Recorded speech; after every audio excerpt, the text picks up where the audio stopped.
Hi, I'm Andy Ely, Senior Funeral Director for G. Seller Independent Funeral Directors, and we've been serving bereaved families since 1910.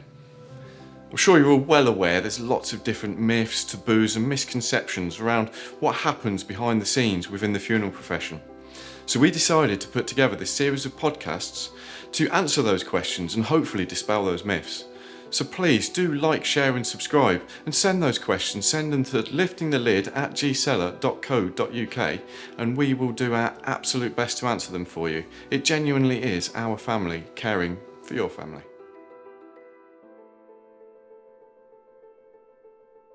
Welcome to the latest episode of Lifting the Lid.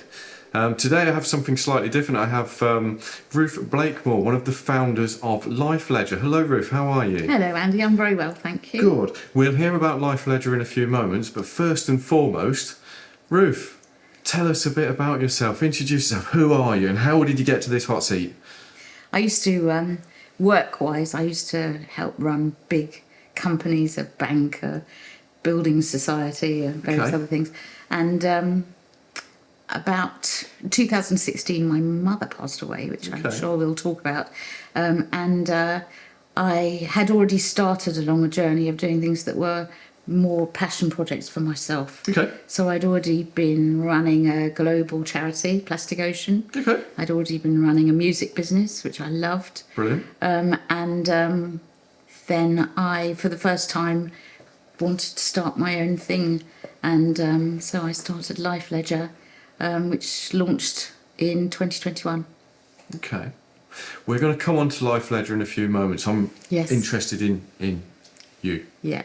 So you mentioned there, so it sounds like there's a huge driving force with Mum passing away. Yes. So can we not delve into it as such, but can you give me a bit more detail there? I mean, did you have any support, for example? What was it like when Mum passed away? Because I suspect some of this kind of led into the Life Ledger and how it came about. It did. I was very lucky with my parents. I suppose most people would say that. Mum was very proud of us girls and expected a lot of us, and she had a great relationship with my father, long marriage, very loving. In I think about 2010, my mum was diagnosed with dementia. And she had actually done voluntary work overseas. She'd been working in Africa and places like that. Developing barrier nursing techniques. She was a medical person for Ebola and various other things. And because of that, she was always being treated or given vaccinations for malaria. And they gave her larium, and she developed larium poisoning, which the armed forces have suffered from as well. And when she developed dementia, the larium poisoning, it was a brain disorder which exacerbated the dementia. So she was first diagnosed in 2010, and by February 2016, she passed away. And that was, obviously, I have a sister and a father, and we managed our way through that together. What were your coping mechanisms there? How did you manage that together? Sounds like you got great support there, but how did you cope? It was a strange dynamic, and in many ways very positive. My sister and I have always been really close. She's my older sister, and she looks after me, and I look after her. My dad had always been super focused on my mother, and their love affair was an example to us all. And when Mum passed away, he sort of turned and faced us two girls. So we had more of his attention and time than we'd ever had. And, more cuddles, So during that time, we became very close and talked a lot, and tried to listen to each other. And I suppose that's how we got through it all. Brilliant. So, Life Ledger. Yes. Obviously an integral part, that's something that was born out of that period of time. Yes. So, I think, first and foremost, what is Life Ledger? Just for the people listening. I know, but what is it? I think it serves a problem in the community, which is that when somebody passes away, the bereaved left behind very quickly have to face the administrative burden. And this was something you'd experienced, no doubt. It was, absolutely. Of trying to inform organisations of the death. So when my mum passed away, I partly wanted to do something which was a legacy to her. Yeah. And I'd run and been involved with lots of big businesses, tech, all sorts of banking, media. So I looked around the world and tried to find gaps in the market that would help the elderly or the bereaved. And something happened which really made a massive impact on me. My dad was at home one day, maybe 5 days after my mum died, and I walked in and he was crying, and I'd never seen him cry in my life. He's a Yorkshireman and very direct, straightforward, doesn't like to be a bother to anybody. And he eventually opened up as to what the problem was. Okay. And he'd been to get a death certificate from the registrar and had that original death certificate. And as a Yorkshireman, you know, he was very keen to make sure he did everything properly, and he started off trying to protect assets. So he went to the building society that my mother had an account with.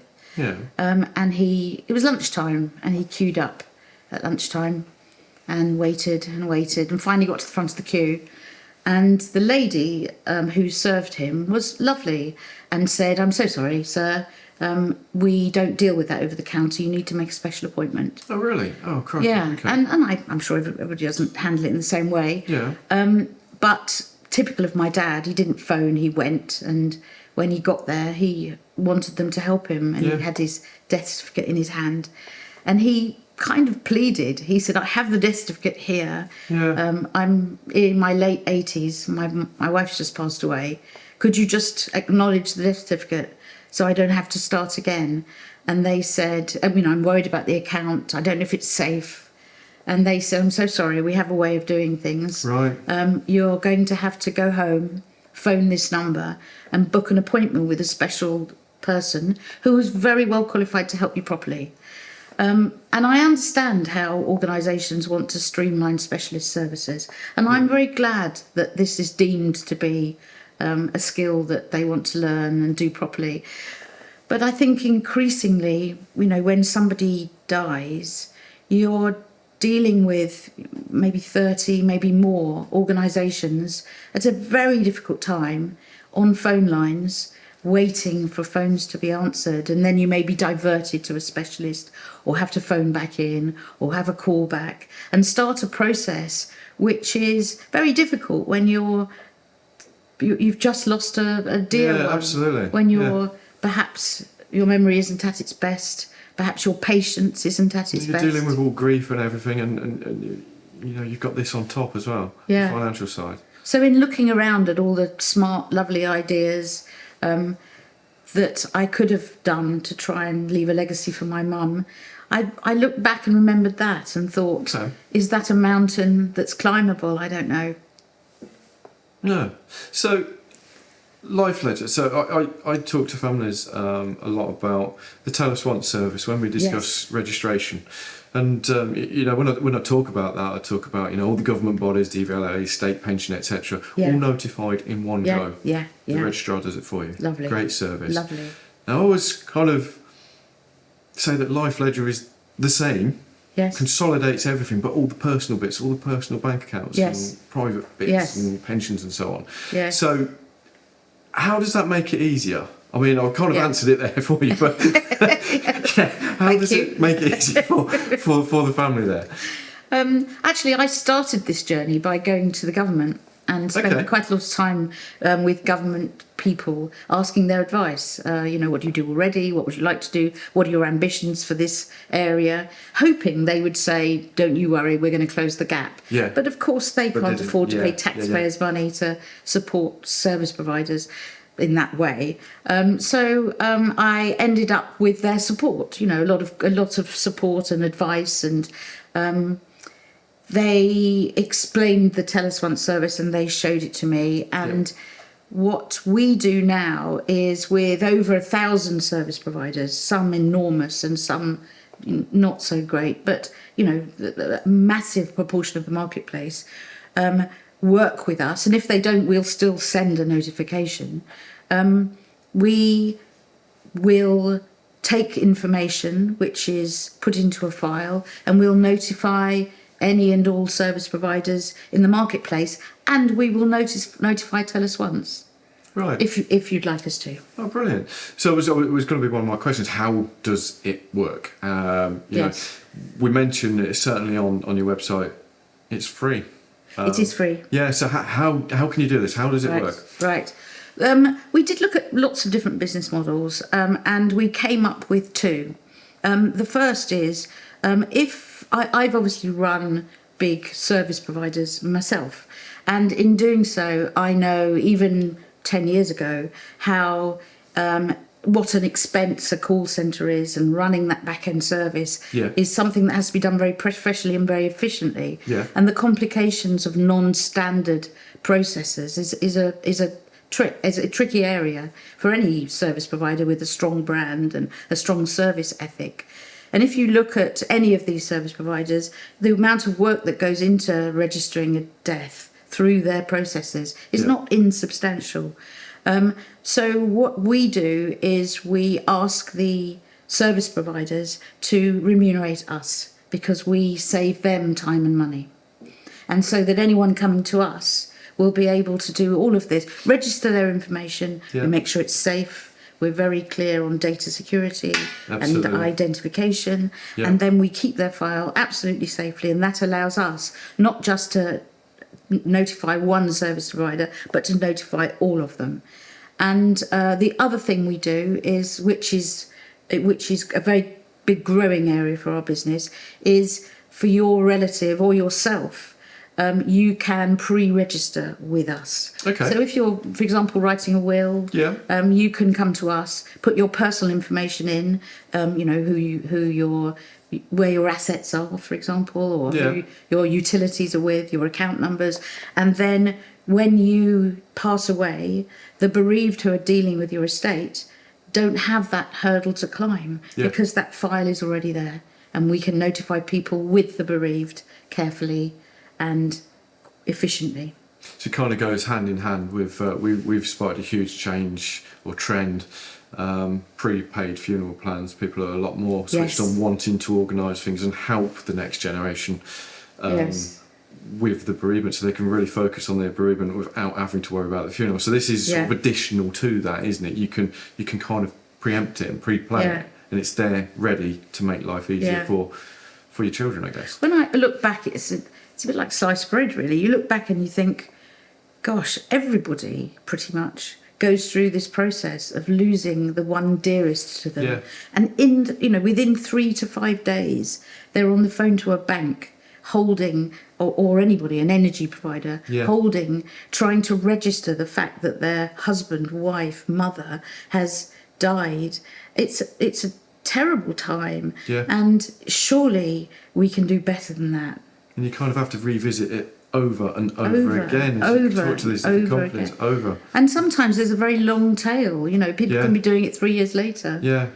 And then of course there's the sitting in the queue, the phone queue, or in your father's case, a physical queue. Yeah, exactly. Yeah, incredibly difficult. Exactly. And people get angry, and I don't think they are angry because they think the service provider is trying to be unhelpful. They're angry because the world isn't set up right. Yeah.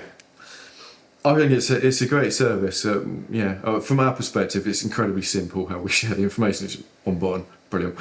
So it's really, really intuitive like that. It's great. Yeah.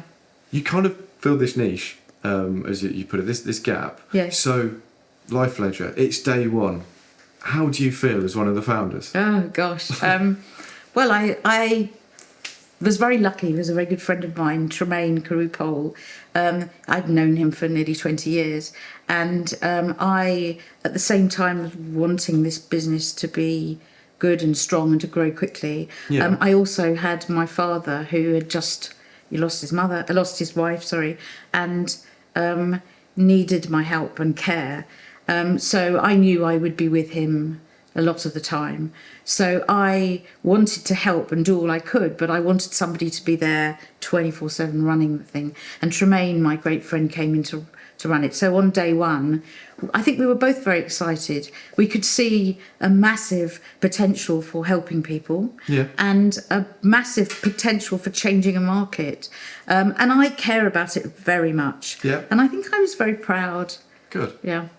So how's it grown? So we start off with that small idea. Yes. Where are we at now? I mean, is it a success? I think I know the answer to this from a previous conversation, because your role has changed as well. So just talk us through that. How's it going? Yes. Well, we serve about 2% of the market now.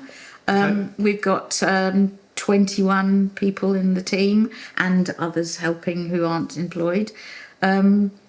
We've got offices in London and an operational base in Cornwall where we want to drive employment.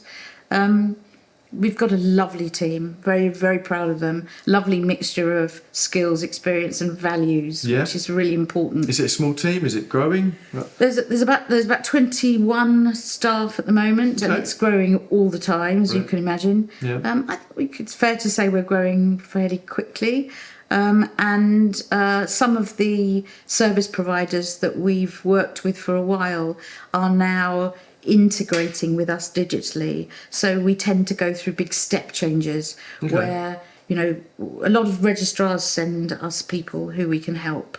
And we will then send their notifications to a service provider. But increasingly, more and more, the service providers are integrating us into their systems, and now we have all of their bereaved customers coming through us. So we have step changes of growth, which is great because we're helping everyone that comes through us. Absolutely. It's lovely. Future goals, where are we heading? I mean, you're integrating more with Tell Us Once. What are your thoughts? Where are you going? Where is Life Leisure headed? I think the service is important in both areas. So for us to be able to work with the individual bereaved, putting notifications through the service providers is very important. Register a Life is very important to us, where we're pre-registering people, and we can help in all sorts of environments, in hospitals, in hospices, and I think that's an important area for us as people are estate planning, and I think we'll go more and more into that.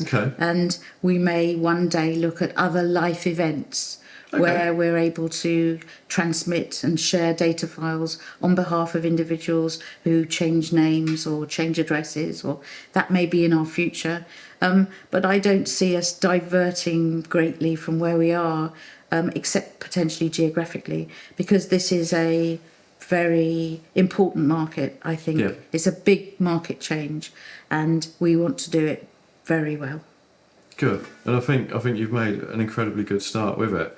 So I've got a couple more questions about you. Yes, of course. But is there anything else you want to tell us about Life Leisure where you've got an opportunity? You know, tell me. I suppose I did want to just reiterate that the team we've got are amazing. They work very, very hard. With 21 people split across 2 bases, you know, we work hard to keep together, and we're evolving very quickly. And that amount of change is difficult for everybody. But for us, we have to always remember that the people we are touching are either vulnerability or bereavement specialists within organisations, or are the bereaved. And we need to bear in mind that everything we do touches people who need us. So we have to act very carefully, and I'm very proud of the team. Brilliant. Very strong core values, no doubt. Very strong core values, yeah. Proof. Perfect. So, some personal questions. Yes, of course. Okay, so you wanted to do this for Mum. I did, yeah. Is it comforting? Do you feel you have achieved something there? I do. It's a mixture of 2 things that please me. One is, I think when my mum was growing up, she was one of 7. I have 26 first cousins. Wow, okay. She, as a woman and as one of 7, didn't feel she was given the opportunity to have a career in the way she wanted to. You know, she first got a degree in her late 30s. And she had a lovely career in the end, but she always felt she would have liked to have started a lot earlier. Yeah. And so she was always very proud when she saw me running organisations. And for her legacy to be something in business, I think would make her very proud. But also I think the other thing is that this is built off something I observed my dad struggling with. And it's at that moment when my mum would have stepped in and said, "It's all right, Ken, I'll deal with it." And so I've been, in a strange way, I've been able to do that for her. So do you think it's something that you've used as to kind of focus your bereavement on? I think probably somewhat. When my mum first died, I actually really seriously stopped sleeping to the point where I went to sleep clinics and things. And it took a while really for me to feel I was processing this stuff reasonably well. I sort of stalled for a long time. Yeah. And as I talk about the business, even if I'm not talking about my mother, I think it's all part of the process. Yeah, all part and parcel. Yeah, so I think it's healthy. Brilliant. If you had one more minute with Mum, Yes. what would you say? Oh, goodness. Well, first of all, I'd like her to know that Dad's okay. That's good. I mean, Yeah. he'll be 93 soon. Wow. But he's done really well. He was always a very sickly child, so I can't believe he's outlived everybody. But I suppose I'd want her to know I did this for her. And I think that would say everything, Yeah, and I think she'll be proud of that. I hope so. Absolutely. I hope so. Ruth, thank you so much for your time. You're very It's an incredibly useful, good service. It truly is. Thanks for giving me the time to talk about it. Well, no problem. Thank you. So thank you. Thanks again to Ruth. Please do like, share, subscribe. Send those questions. Send them to liftingthelid@gseller.co.uk. And as always, we'll do our best to answer them. Of course, we'll see you next time. Thank you.